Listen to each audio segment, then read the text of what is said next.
Raymond डकैत की दी हुई मौत बड़ी कसाईनुमा होती है।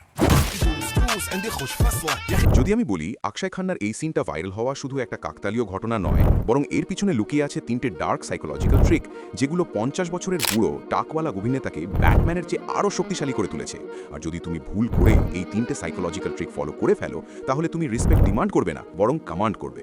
আর যারা এই মুভি এখনও দেখোনি, তারা কিভাবে এই মুভিকে দেখবে সেটি ভিডিওর শেষে বলছি।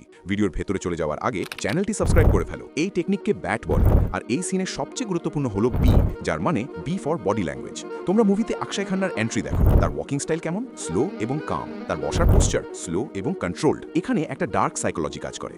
ফাস্ট বডি মুভমেন্টস তোমাকে দুর্বল দেখায়, দ্রুত হাঁটা মানে তোমার তাড়া আছে, কিন্তু স্লো বডি ল্যাঙ্গুয়েজ সেটা পাওয়ার দেখায়, ডমিনেন্স দেখায়। এটাই অ্যালফা মেলের সিগনেচার ট্রেট।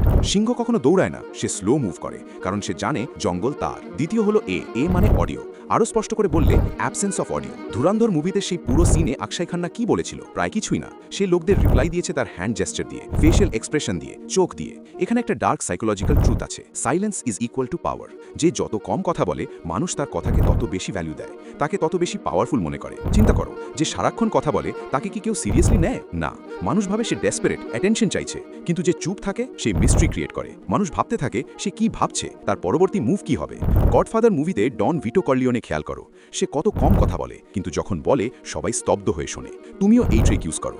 তৃতীয় হলো টি মানে টাইমিং। যে সময় মতো পৌঁছায় সে দেখায় সে অপেক্ষা করছে, কিন্তু যার জন্য সবাই অপেক্ষা করে সেই আসল পাওয়ার। টাইমিং মানে শুধু লেট আসা নয়, টাইমিং মানে জানা কখন কথা বলতে হবে, কখন চুপ থাকতে হবে।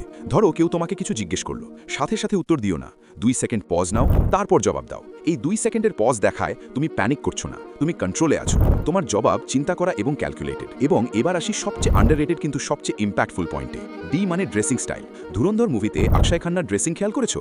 কোনো চাঙ্কি আউটফিট নেই, কোনো অতরঙ্গী ডিজাইন নেই, শুধু একটা clean black outfit, simple, minimal, কিন্তু ডেডলি পাওয়ারফুল। এখানে একটা ডার্ক সাইকোলজি কাজ করে। ডার্ক কালার, বিশেষ করে ব্ল্যাক এবং নেভি ব্লু, এগুলো রয়্যাল কালার।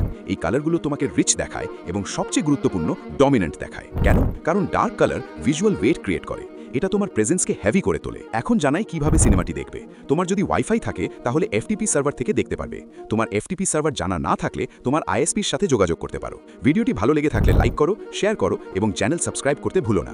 কমেন্টে জানাও তুমি কোন মুভির কোন চরিত্রের ব্যাড সাইকোলজি দেখেছো। পরের ভিডিওতে দেখা হবে, ততক্ষণ পর্যন্ত বি সাইলেন্ট, বি পাওয়ারফুল।